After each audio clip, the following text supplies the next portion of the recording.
நம்முடைய பகுதி செயலாளர் அண்ணன் மரியாதைக்குரிய எம்டிஆர் நாகராஜ் சார்பிலே கேட்டுக்கொள்கிறோம். கொஞ்சம் ஒத்துழைப்பு கொடுங்க.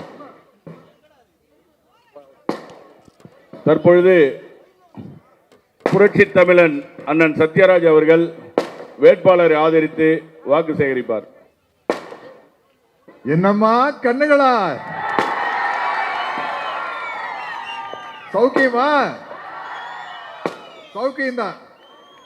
என்ன சௌக்கியமா இருக்கணும்னா உதயசூரியன் சின்னத்துல சகோதரி பூர்ணிமா அவர்களுக்கு வாக்களிக்க வேண்டும் என்று கேட்டுக்கொள்கிறேன். அம்பத்தூர் திராவிட முன்னேற்ற கழகத்தின் கோட்டை. இந்த கோட்டையை மிக மிக வலுவாக்கியது நமது தமிழ்நாடு முதலமைச்சர் முத்துவேல் கருணாநிதி ஸ்டாலின் அவர்களால். இவர் சேகர் பாபு அல்ல, செயல் பாபு என்று போற்றிய என்னுடைய அன்பு தம்பி அறநிலையத்துறை அமைச்சர் சேகர் பாபு அவர்கள் முக்கியமான காரணம். தம்பி சேகர் பாபு பத்தி 2 வார்த்தை பேசிடணும். எனக்கு அவர் தம்பி தான், என்னை விட வயசில் சின்னவர். இப்படி ஒரு கடுமையான உழைப்பாளியை பார்க்க முடியாதுங்க. நான் கேள்விப்பட்டேன், ராத்திரி 1:30 மணிக்கு படுத்து காலையில் 5:30 மணிக்கு எந்திரிச்சா அப்பவும் அவர் வீட்டுக்கு முன்னாடி கூட்டம் நடந்துகிட்டே இருக்கு. எனக்கு ஒண்ணுமில்லை, நேற்று ஷூட்டிங்கை முடிச்சுட்டு ஒரு 5 மீட்டிங் பேசிட்டு அப்புறம் வீட்டில் போய் ஒரு 12 மணிக்கு படுத்துட்டு இன்னைக்கு ஷூட்டிங் இருந்துன்னு காலையில் 6 மணிக்கு எந்திரிச்சு அதுக்கே டயர்டாக இருக்குது. நான் எவ்வளோ பக்கம் வசனம் கொடுத்தாலும் நல்லா பேசிடுவேன். இன்னைக்கு போய் ஷூட்டிங்கில் கொஞ்சம் அப்படியே தடுமாறுது வண்டி. அப்படி இருக்கிற சேகர் பாபுவை நினைச்சு பார்க்குறேங்க. மிகப்பெரிய செயல் வீரர் அவர். இந்த அம்பத்தூர் தொகுதியில் சகோதரி பூர்ணிமா அவர்களுடைய வெற்றி உறுதி செய்யப்பட்டிருச்சு. ஏன்னா இவங்களுடைய வெற்றி இங்க ஆரம்பிக்கல. நமது திராவிட மாடல் அரசின் முதல்வர் முத்துவேல் கருணாநிதி ஸ்டாலின் அவர்களால் டெல்லியில் ஆரம்பிக்கப்பட்டிருச்சு. முதல் முறையாக நாடாளுமன்றத்தில் பாஜக அரசு கொண்டு வந்த தீர்மானத்தை தோற்கடித்தவர் நமது முத்துவேல் கருணாநிதி ஸ்டாலின் அவர்கள். ஆடி போய் கிடக்கு, டெல்லி ஆடி போயிருக்கு. சொன்னார் பாத்தீங்களா, Tamil Nadu is always out of control from Delhi அப்படின்ட்டு அதை நிரூபிச்சுட்டாருங்க. ஏன்னா அது அவுட் ஆஃப் கண்ட்ரோலாக தான் இருக்கணும். நாம் யாருக்கும் அடிபணிய மாட்டோம், தலை குனிய மாட்டோம். அப்படி யாராச்சு அடிபணிந்து தலை குனிஞ்சிட்டாங்கன்னா அடையாளம் கண்டுபிடிச்சு அந்த அமைதிப்படை அம்மாவாசைகளை ஒதுக்கி விடுங்கள். நான் சொல்றது புரிஞ்சிருக்குன்னு நினைக்கிறேன். ஏன்னா நம்மளுக்கு தன்மானம் முக்கியம், தந்தை பெரியார் அவர்கள் கற்றுத்தந்த சுயமரியாதை முக்கியம், பகுத்தறிவு முக்கியம், ஜாதி ஏற்றத்தாழ்வு இல்லாமல் அனைவரும் சமம் என்ற கோட்பாடு முக்கியம், ஆணுக்கு பெண் அடிமை இல்லை என்ற ஒரு கொள்கை முக்கியம்.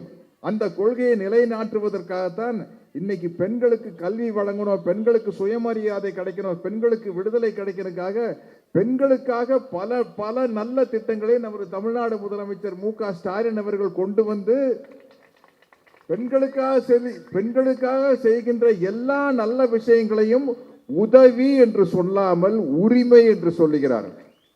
நம்ம ஆம்பளைகள்லாம் காலரை தூக்கி விட்டுக்குவோம். காலையிலேருந்து ஆஃபீஸுக்கு போய் கஷ்டப்பட்டு வீட்டுக்கு வந்து அதுக்கப்புறம் ஆச்சா போச்சான்னு சொல்லுவோம். எல்லா ஆம்பளைகளுக்கு என்னையும் சேர்த்து சொல்கிறேன், ஒரு நாள் வீட்டிலிருந்து வீட்டு வேலையை செஞ்சு பாருங்க, அப்போதான் தெரியும். பெண்களே சொல்லுங்க, காலையில் உண்மையிலேயே வீட்டில் பள்ளிக்கூடத்துக்கு போகிற பசங்க இருந்தான்னு வச்சுங்களேன், பெண்டு கழட்டுருங்க. அவன் ஸ்கூலுக்கு போகிறதுக்கு அடம் பிடிப்பான். அவனுக்கு ரெடி பண்ணி அதுக்கு முன்னாடி சமையல் பண்ணி காஃபி பிச்சு பசங்களை ரெடி பண்ணி ஸ்கூலுக்கு அனுப்பிச்சு அதுக்கப்புறம் வீட்டு வேலைகளெல்லாம் பார்த்துட்டு இன்னைக்கு இந்த 1967க்கு பிறகு இந்த திராவிட சித்தாந்த அரசுகள் தொடர்ந்து நடைபெற்று வருவதால் பெண்களுடைய வேலை வாய்ப்பும் கல்வி வாய்ப்பும் மிக மிக மிக அதிகமாயிருச்சு. பேரறிஞர் அண்ணா 1967 பேரறிஞர் அண்ணா அவர்கள் முதலமைச்சர் சீட்டில் உட்கார்ந்தாரு, தமிழ்நாடு நிமிர்ந்தது. அதுதான் உண்மை. அதிலிருந்து தொடர்ந்து ஆட்சிகள் மாறினாலும் கூட அண்ணா அவர்கள் சொன்ன மாதிரி நாம் கொண்டு வந்த திட்டங்களை மாற்ற முடியாதவரை இந்த தமிழ்நாட்டை அண்ணாதுரை தான் ஆழ்ந்து கொண்டிருக்கிறார் என்று பொருள் அப்படின்னு சொன்னாரு. அதே மாதிரி இன்னைக்கு நம்ம தலைவர் திரு ஸ்டாலின் அவர்கள் பேசியிருக்காரு. நான் கொண்டு வந்த இவ்வளவு திட்டங்கள் இருக்குது, இவ்வளவு திட்டங்கள் இருக்குது. ஒருவேளை ஆட்சி மாறினாலும் இந்த திட்டங்கள்ல யாரும் கை வைக்க முடியாது. இந்த திட்டங்கள்ல கை வைக்கிறதுக்கு பயப்படுவாங்க. அந்த பயம் இருக்கும் வரையில் தமிழ்நாட்டை முத்துவேல் கருணாநிதி ஸ்டாலின் தான் ஆள்கிறார் என்று பொருள். ஆனா அதுக்கான வாய்ப்பு கிடைக்கவே கிடைக்காதுங்க அவங்களுக்கு. எல்லாத்துக்கும் காரணம் திமுக திமுகன்னு சொல்லி திட்டிக்கிட்டு தான் இருக்க முடியும் ஒழிய அவங்களுக்கு அந்த வாய்ப்பே கிடைக்காது. இப்போ என்னை எடுத்துக்க, நான் ஓப்பனா சொல்றேன், நான் புரட்சி தலைவர் எம்ஜிஆருடைய பரம ரசிகன். நான் 1977 இருந்து 87 வரைக்கும் அவர் இருந்த வரைக்கும் இரட்டை இலைக்கு தான் ஓட்டு போட்டிருக்கேன். ஆனா 87 இருந்து இன்னைக்கு வரைக்கும் ஒன் அண்ட் ஒன்லி உதயசூரியனுக்கு தான் ஓட்டு போட்டுக்கிட்டு இருக்கேன். அவருக்கு ஓட்டு போட்டதுக்கு மிக முக்கியமான காரணம் சினிமா கவர்ச்சி அல்ல. அவர் பேரறிஞர் அண்ணாவின் தொண்டராக இருந்தவர். திராவிட கருத்துக்களை சினிமாவில் புகுத்தியவர். பகுத்தறிவு சிந்தனையை தன்னுடைய பாடல்களில் சொல்லியவர். கம்யூனிஸ்ட் கட்சியின் பொது உடைமை சித்தாந்தங்களை தன்னுடைய பாடல் வழியாக சொல்லியவர். மக்களை திருத்தியவர். தாய் பாசத்தோடு இருக்கணும், பீடி சிகரெட் குடிக்காத, தண்ணி போடாதன்னு நல்ல பல கருத்துக்களை கொண்ட திராவிட நடிகர் புரட்சி தலைவர் எம்ஜிஆர் அவர்கள். அவர்கிட்ட ஒரு பேட்டியில கேட்டாங்க, நீங்க என்ன மதம்னு கேட்டாங்க. என்ன சொன்னார் தெரியுங்களா? திராவிட மதம்னு சொன்னார். அந்த அளவுக்கு அப்படிப்பட்ட அதிஉன்னதமான தலைவர் ஆரம்பிச்ச அனைத்திந்திய அண்ணா திராவிட முன்னேற்ற கழகம் இப்ப எங்க போய் நிக்குது பாருங்க. எடப்பாடியார்கிட்ட சிக்கி, ஐயோ கொஞ்சமாவது அவருக்கு மனசாட்சி இருக்கக்கூடாதா? ஏங்க கெத்தா நின்ன ஒரு தலைவன். அதுக்கப்புறம் ஜெயலலிதா மேடங்க என்ன தில்லுங்க, மோடியா லேடியா பார்த்துலான்னு சொன்னாங்கல்ல, அவங்க கிட்ட இருந்து நீங்க கட்சியை அடிச்சுட்டு வந்துட்டீங்க. அவங்க கிட்ட இல்ல, அவங்க கை காட்டினது நம்ம ஓபிஎஸ் தான் அவங்க கை காட்டினாங்க. நியாயப்படி ஓபிஎஸ் தான் சிஎம் ஆயிருக்கணும். அங்க எப்படியோ யாருக்கிட்டயோ காலில் இருந்து டேபிள் கடியில பூந்து என்னென்னமோ பண்ணி பெரிய விஷயம் தானுங்க. அது அல்ப சொல்பமான விஷயம் இல்லை. நம்ம காலில் விடலாம், பட் அப்படியே நகர்ந்து போறது ரொம்ப கஷ்டம். நம்ம தம்பி உதயநிதி ஸ்டாலினோட அவருடைய தாங்க முடியலையே. அவர் போன எலெக்ஷன்ல ஒரு செங்கல்ல வச்சுட்டு அடிச்சு ஜெயிச்சிட்டாரு 40க்கு 40. இப்போ ஒரு போட்டோ வச்சுட்டு உயிர் எடுக்கிறார். அவரே சொல்லிட்டாரு, ஐயோ இந்த தம்பி தாங்க நம்ம உயிர் எடுக்குது அப்படின்ட்டு. பத்தாவது சசிகலா மேடம் என்ன தப்பு தம்பி நடந்தது தானே காட்டுறாருன்னு வேற சொல்லி அவங்க வேற சப்போர்ட்டுக்கு வந்துட்டாங்க. எனக்கு இந்த கூட்டணியை பார்க்கலையே ரொம்ப ஒரு கெத்தா இருக்குது. ஒரு பக்கம் எனக்கு விடுதலை சிறுத்தைகள் கட்சி மேல பெரிய மரியாதை இருக்கு. எழுச்சி தமிழர் தொல் திருமாவளவன் அவர் அந்த நாடாளுமன்றத்தில் கால் வச்சாலே அப்படியே நடுங்கும். அந்த மாதிரி ஒரு எம்பிங்க அந்த விடுதலை சிறுத்தைகள் கட்சி. நம்ம வைகோ அவர்கள் ஆரம்பிச்ச மறுமலர்ச்சி திராவிட முன்னேற்ற கழகம் இன்னைக்கு இந்த வயசுல நீதி கேட்டு நெடும்பயணம் போய் மதுரையில் அவர் வந்தப்ப நான் போய் முடிச்சு வச்சேன். கம்யூனிஸ்ட் கட்சி தோழர்கள் ஏழை எளிய மக்களுக்காக வெற்றி வருதோ தோல்வி வருதோ எதை பத்தி கவலைப்படாம தொடர்ந்து பயணிக்கும் ஒரு சித்தாந்தமான கட்சி கம்யூனிஸ்ட் கட்சி. அந்த கட்சியின் தோழர்கள்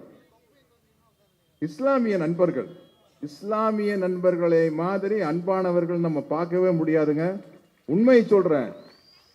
தமிழ்நாட்டை பொறுத்தவரை நாமெல்லாம் இந்துக்களும் கிறிஸ்தவர்களும் இஸ்லாமியர்களும் நம்மெல்லாம் மாமன் மச்சானா அண்ணன் தம்பியா சகோதர சகோதரிகளா பழகிட்டு இருக்கிறோங்க. இங்க நாங்க இந்த திருப்பரங்குன்றத்தை அயோத்தியாக மாற்றுவோம். எதுக்காக மாத்தணும்? அப்படி பார்த்தா அப்ப நீங்க தமிழ்நாட்டை பீகாராக மாற்றி விடுவோம், தமிழ்நாட்டை ஒரிசாக மாற்றி விடுவோம், திருப்பூரை மணிப்பூராக மாற்றி கடைசியில் என்னாங்க, இங்க ஒருத்தர் சட்டையை பிடிச்சிட்டு சண்டை போட்டிருப்போம். உன் மதம் பெருசா, என் மதம் பெருசா, உன் சாமி பெருசா, என் சாமி பெருசான்னு. ஆளாளுக்கு ஒரு மதம் இருக்குது, ஆளாளுக்கு ஒரு கடவுள் நம்பிக்கை இருக்குது. அந்த கடவுள் நம்பிக்கையில பயணிச்சுட்டு போயிட்டே இருக்க வேண்டியதானே. இதுக்கு நடுவில் எதுக்கு ஒரு மத சண்டை மூட்டி விடணும்? அது அமைதிப்படையில் ஒரு சீன் இருக்கும். நான் குளிச்சுட்டு இருப்பேன், என்னோட நண்பன் மணிவண்ணன் எனக்கு முதுகு தைச்சிட்டு இருப்பாரு. உதவி தேய்ச்சிட்டு நான் அன்றவாரை கழட்டி போடுவேன். ஏன் அன்றவாரை யாரு துவைக்கிறேன்னு பெரிய சண்டை வந்துரு. நான் சொன்னேன், அதுக்கு முன்னாடி மணிவண்ணன் என்கிட்ட சொல்லுவாரு, அண்ணா அனைவன் இந்த தடவை நம்மளுக்கு சீட்டு கிடைக்காது போல இருக்குதுங்க. அப்படியே மணி அப்படிம்பேன். அப்படியே கிடைச்சாலும் நம்மளுக்கு யாரும் ஓட்டு போட மாட்டான்னு நினைக்கிறேன். ஏன் மணி நான் தான் ஒண்ணுமே பண்ணலையே அப்படின்னு. அதான் நீங்க ஏதாவது பண்ணணும் இல்லைங்க, பண்ணா தானே ஓட்டு போடுவாங்க அப்படின்பாரு. எல்லாம் பேசிட்டு இருக்க நான் அண்டர்வேரை கழட்டி போடுவேன். அந்த அண்டர்வேரை யாரு துவைக்கிறதுன்னு சொல்லி பெரிய சட்டம் வந்துடும். சட்டம் வந்தோடனே அப்பா இருங்கப்பா எதுக்குப்பா சண்டை போடுறீங்க அப்படின்னு சொல்லிட்டு மணிவண்ணன் கிட்ட கேட்பேன். மணியா இப்ப என்னமோ ஒன்று சொல்லிட்டு இருந்தே, அது என்னது அண்ணா? அது சண்டை போட்டதுல மறந்துட்டோம்னா. ஓ அப்ப சண்டை போட்டா பழச மறந்துடுவோமா? அப்ப சண்டை வந்துருச்சுன்னா நம்ம பண்ண தப்புகள்ல யாருக்கும் தெரியாது. சரி அப்ப போய் ஊருக்குள்ள ஜாதி கலவரத்தை கொளுத்தி போடு, அந்த சண்டையில நம்ம பண்ண தப்பெல்லாம் மறந்துடுவாங்க அப்படிங்கிற மாதிரி இருக்கையில பிஜேபி ஒரு படி மேல போய் மத சண்டையை கொளுத்தி போட்டுருவோம், எல்லாத்தையும் மறந்துடுவாங்க. நம்ம கொடுத்த வாக்குறுதி நிறைவேற்றலைங்கிறத மறந்துடுவாங்க. உன் மதம் பெருசா ஏன் மதம் பெருசா, உன் சாமி பெருசா ஏன் சாமி பெருசான்னு சண்டை போடுவாங்க. இதில் நம்ம நல்லா குளிர் காய்ச்சிக்கலாம் அப்படின்னா அது இந்தியாவில் எங்க வேணாலும் குளிர் காயலாம், தமிழ்நாட்டுக்குள்ள முடியாது. இங்க எல்லாம் தெளிவான சிந்தனைக்கு சொந்தக்காரங்க. 100 வருஷ பாரம்பரியம் இருக்கிற இந்த திராவிட சித்தாந்த தந்தை பெரியாரில் ஆரம்பிச்சு பேரறிஞர் அண்ணா வழியாக, முத்தமிழறிஞர் டாக்டர் கலைஞர் வழியாக, இன்று முத்துவேல் கருணாநிதி ஸ்டாலின் வழியாக, இன்னைக்கு ஒரு ஐஏஎஸ் ஆபீசர் என்னுடைய ஃப்ரெண்டு, அவர் தான் வேற விஷயமா எனக்கு ஃபோன் பண்ணாரு. சரி நம்ம சினிமாவில் நடிக்கிற அவ்வளவுதானே, ஒரு ஐஏஎஸ் ஆபீசர் கிட்ட லேசா அப்படியே விட்டு பார்ப்போம் எப்படி இருக்குது என்ன அப்படின்னு கேட்டா அவர் சொல்றாரு, சார் ஸ்டாலின் சார் இந்த அளவுக்கு பண்ணுவார் நினைக்கல சார், அவர் அவருடைய உயரம் மேல போயிட்டே இருக்கு சார், சார் இவர் சிஎம் லெவலை தாண்டி பிஎம் லெவல் சார் அப்படின்னாரு. எனக்கு சந்தோஷமா இருக்குது. ஒரு ஐஏஎஸ் ஆபீசரே சொல்லிட்டாரு சிஎம் லெவலை தாண்டி பிஎம் லெவல், அதுதாங்க ஒன்றும் பிரச்சனை இல்லையே. என்ன மரியாதைக்குரிய மோடி அவர்கள் குஜராத்தில் சிஎம் இருந்தார், ஒரு ஸ்டேட்டுக்கு சிஎம் இருந்தாரு, பிஎம் ஆயிட்டாரு. அது மாதிரி நம்ம சிஎம் பிஎம் ஆகக்கூடாது. அந்த சந்தோஷத்தோட இருந்தா இன்னைக்கு ஒரு பேட்டியில சொல்றாரு, நம்ம தோழர் குணா அவர்கள் பேட்டி எடுக்கும்போது சொல்றாரு, நீங்க அதற்கு தகுதியானவர் அப்படிங்கல. என்னுடைய உயரம் எனக்கு தெரியும். யாரு? டாக்டர் கலைஞர் அவர்கள் சொன்னது. நான் தமிழ்நாட்டை பாதுகாப்பு தான் என்னுடைய முக்கியமான, அதாவது ஒரு பெரிய பதவி கூட அதை அலட்சியமா நினைக்கிறாரு பாருங்க. அதாவது பெருந்தன்மையின் உச்சம் அப்படின்னா நம்ம ஸ்டாலின் தான் சொல்லணும். என்ன பேசியிருப்பாரு நம்ம, இவர் பேரு என்ன, எச் ராஜா.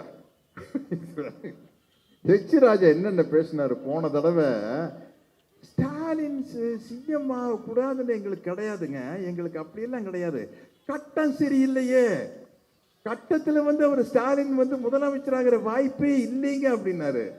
ஐயா சாமி, கட்டம் சரியில்லை, ஆனா எங்க தலைவர் ஸ்டாலினுடைய திட்டம் சரியா இருக்குது,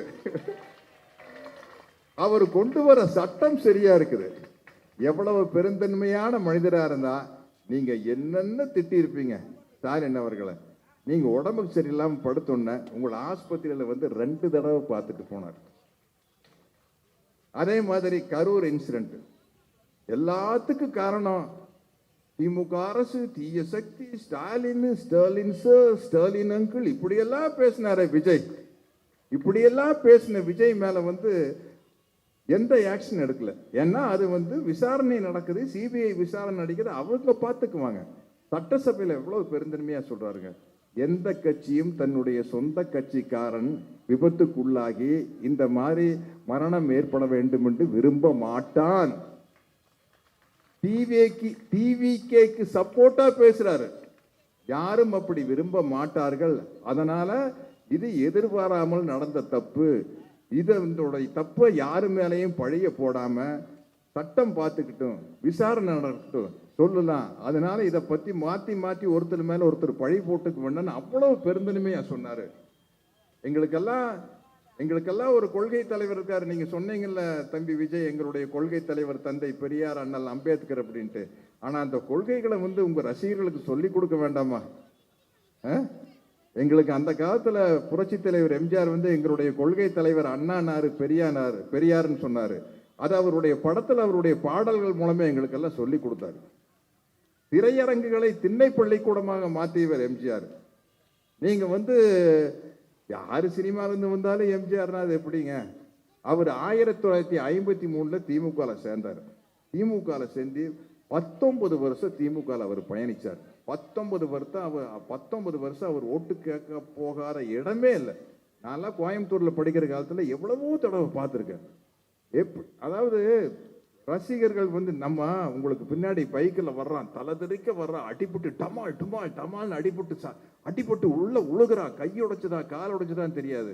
நீங்க அப்படியே இப்படி லைட் போட்டு கேரமான்ல உட்காந்துட்டு அப்படியே சிரிச்சுட்டு போயிட்டு இருக்கிறீங்களா? அந்த சத்தம் கேட்காதா உங்களுக்கு? உங்க வண்டியில ஒரு பைக் அடிச்சு மோதுச்சுன்னா அந்த சத்தம் கேட்காதா? அப்படியே உட்கார்ந்துட்டு போயிட்டு இருக்கீங்களா? இது நியாயமா அப்படின்னு உங்ககிட்ட நான் கேட்டுக்கிறேன். தர்மமா அப்படின்னு உங்ககிட்ட கேட்கிறேன். உங்க மேல அன்பு வச்சுத்தானே வர்றாங்க. இந்த அன்பு எப்படி உருவாகுது? அதாவது அன்பு ஒரு மனிதர் மேல, ஒரு பிரபலத்தில் மேல எப்படி உருவாங்கன்னா, சில பேருக்கு அவங்க செய்யற காரியத்தினால உருவாகும். மகாத்மா காந்திக்கு மேல ஒரு அன்பு எப்படி உருவாச்சு? அவரு இந்திய சுதந்திரத்துக்காக போராடினாரு, இந்தியாவுக்கு சுதந்திரம் வாங்கி கொடுத்தாரு. எங்களுக்கெல்லாம் தந்தை பெரியார் மேல அன்பு எப்படி உருவாச்சு? அவர் பகுத்தறிவு சிந்தனையை வளர்த்தாரு. ஜாதிய ஏற்றத்தாழ்வு ஒழியணும், ஒடுக்கப்பட்ட பிற்படுத்தப்பட்ட தாழ்த்தப்பட்ட மக்களுக்கு கல்வி கிடைக்கணும், வேலை கிடைக்கணும்னு போராடினாரு. பெண் விடுதலைக்காக போராடினாரு. ஆணும் பெண்ணும் சமம் அப்படிங்கிறதுக்காக போராடினாரு. இப்படி பல பகுத்தறிவு சிந்தனைகளை வளர்த்ததுனால தந்தை பெரியார் மேல எங்களுக்கு அன்பு வந்தது. அந்த சிந்தனைகளை மேலும் வளர்த்து எடுத்ததுக்காக பேரறிஞர் அண்ணாவின் மேல அன்பு வந்தது. அந்த கொள்கைகளை தொடர்ந்து கடைபிடித்ததால முத்தமிழறிஞர் டாக்டர் கலைஞர் மேல அன்பு வந்தது. அதனுடைய நீட்சியாக இன்று முத்துவேல் கருணாநிதி ஸ்டாலின் அவர்கள் அப்படி தில்லா, அப்படி கெத்தா, அப்படி ஒரு இரும்பு மனிதனா இருக்க வேண்டிய இடத்துல இரும்பு மனிதனா இருக்காரு, கருணை காட்ட வேண்டிய இடத்துல கருணை காட்டுறாரு. அதனால எங்களுக்கு ஸ்டாலின் அவர்களை பிடிச்சிரு. இப்ப உங்களை ஏன் பிடிச்சுன்னு நீங்க யோசிச்சு பாருங்க.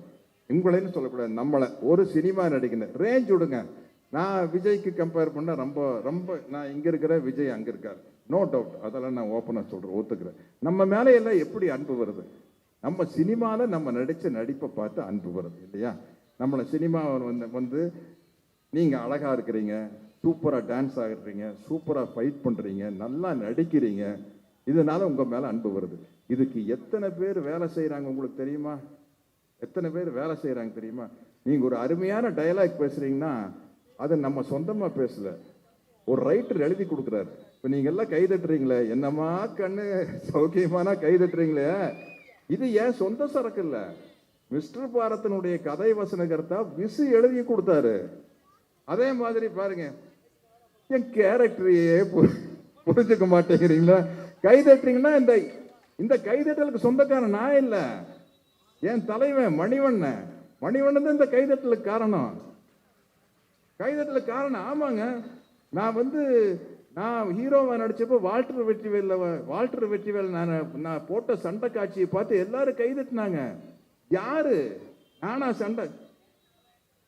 அன்னைக்கு ஸ்டண்ட் மாஸ்டர் அந்த படத்துக்கு விக்ரம் தர்மா ஸ்டண்ட் மாஸ்டர் சூப்பராயன் எங்களுக்கு கம்போஸ் பண்ணி அடிச்சீங்க தடுத்தீங்க, திரும்பினீங்க, காலில் ஒரு கிக் பண்ணீங்க, சேலை ஏறி செவுத்துல ஏறி உரைச்சிங்கன்னு ஸ்டண்ட்டை கம்போஸ் பண்ணது ஸ்டண்ட் மாஸ்டர். ஸ்டண்ட் மாஸ்டர் எங்ககிட்ட வந்து கேட்பாங்க. ஃபர்ஸ்ட் வந்து ஃபைட்டர் எங்களுக்கு டூப் போடுறவர் ஒருத்தர் செஞ்சு காட்டுவார். செஞ்சு காட்டோன்னா ஸ்டண்ட் மாஸ்டர் எங்ககிட்ட கேட்பாரு, இதை பாருங்க, இதுல என்னென்ன உங்களால செய்ய முடியும், எது செய்ய முடியாது, செய்ய முடியாத இடத்துல உங்களுக்கு டூப் போட்டுக்கும் அப்படின்னு சொல்லி நமக்காக டூப் போட்டு நாமளே எகிரி குதிச்ச மாதிரி. நான் வருவேன் பாருங்க, ரம்யா கிருஷ்ணன் பாகுபலியில கட்டாப்பா அப்படின்னா நான் இல்லைங்க, தம்பி அங்க எங்கேயும் ஹைதராபாத்ல இருக்கிறாருங்க. பின்னாடி இருந்து ஷார்ட் வச்சு நம்மள மாதிரியே மொட்டை அடிச்சு தாடி மீசி எல்லாம் ஒட்டி விட்டு ட்ரெஸ்ஸை போட்டு சைஸ் எல்லாம் அளந்து பார்த்து சத்யராஜ் சைஸ்ல இருக்கிறாரான்னு போட்டு அங்கிருந்து ஜம்ப் பண்ணி கீழே உட்காந்து கேமரா அப்படி இருந்தா உட்கார்ந்த வேதத்துல கேமரா நம்ம எந்திரிப்பேன். இப்படியெல்லாம் சேர்ந்து நமக்கா பிரமாதமான பாட்டு எழுதி ஒரு என்னம்மா கண்ணு சௌக்கியமாங்கிறது வசனம் வாலி எழுதினாரு, பாடல் வாலி வசனம் விசு எழுதினாரு, பாட்டு வாலி எழுதினாரு. எனக்கு ரஜினி சாருக்கு நடக்கிறது. இப்படி எல்லாம் சேர்ந்து அதுக்கப்புறம் விளம்பரம் பண்ணி நம்மளை அழகுபடுத்தி விக்கு டோப்பா வச்சு நம்மளை சினிமாவில் காட்டி அதனால மக்களுக்கு நம்ம மேல ஒரு அன்பு வருது. என்ன அன்பு? நம்மளுக்கு ஒரு என்டர்டெயின்மெண்ட். நம்மளுக்கு வாழ்க்கையில் 1008 கஷ்டம் இருக்குது, நம்ம படங்களை பார்த்தா ஜாலியா இருக்குது. அதுல சில குறிப்பிட்ட நடிகர்களை பார்த்தா ரொம்ப ரொம்ப ஜாலியா இருக்குது. அப்படிங்கிற வகையில எனக்கும் தம்பி விஜயோட படத்தை பார்க்கிற செம்ம ஜாலியா இருக்குங்க. இப்போ மறுபடியும் ரீரிலீஸ் ஆனப்பவங்க கூட கில்லி படத்தை நான் என் பேர பசங்களோட உட்காந்து பார்த்தேன், பயங்கரமா ரசிச்சேன். அப்போ நம்மளுக்கு பிடிச்ச ஒருத்தர் நம்மள அவரை ஏன் பிடிச்சது? அவர் சினிமாவில் நல்லா டான்ஸ் ஆடுறாரு, ஃபைட் பண்றாரு, நல்லா வசனம் பேசுறாரு, நல்லா நடிக்கிறாரு, அதனால நம்மளுக்கு விஜய் பிடிக்குது. அப்போ அவர் நம்ம எங்க வச்சிருக்கணும்? சினிமாலேயே வச்சிருக்கணும். சினிமாலேயே இருந்தா தான் நல்லது. இப்போ அவரு தான் ஆர்வ கோளாறுல வந்துட்டாரு. இப்போ அவர் நம்ம முத்துவேல் கருணாநிதி ஸ்டாலின் மாதிரி கெத்தா தில்ல நிக்க முடியுமா? டெல்லியில போய் அவங்கள எதிர்த்து ஃபைட் பண்ண முடியுமா? டெல்லிங் நோ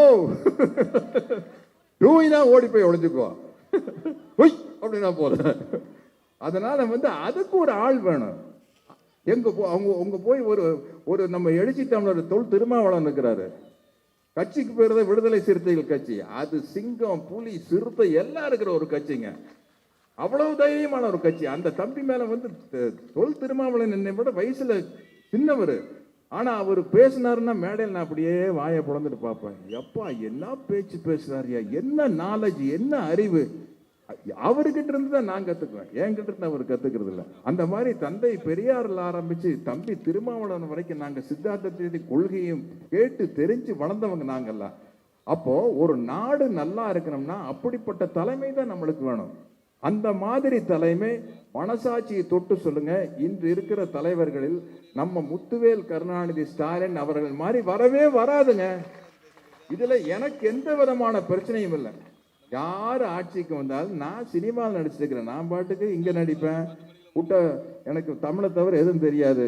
தமிழ் எல்லாம் புரிஞ்சுங்க, தமிழை தவிர எதுவும் தெரியாது.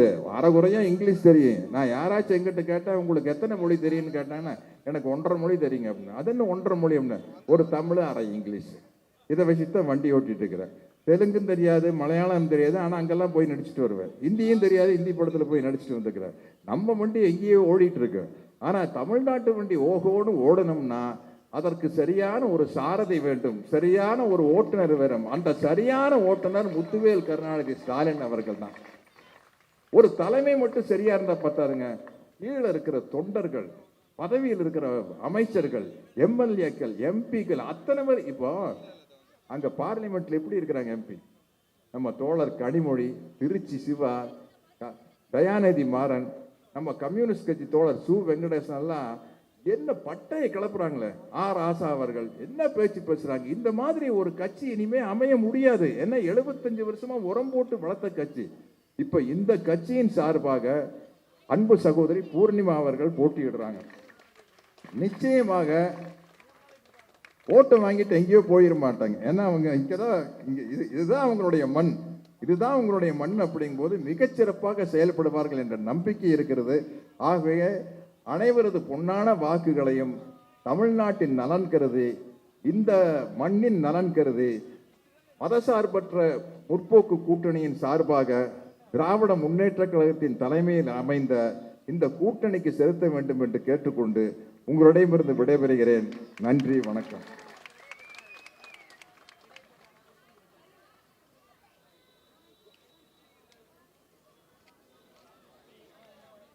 நம்முடைய மரியாதைக்குரிய வட்டக்கழக செயலாளர் அண்ணன் விஜயகுமார் அவர்கள் நன்றி உரையாற்றுவார்கள்.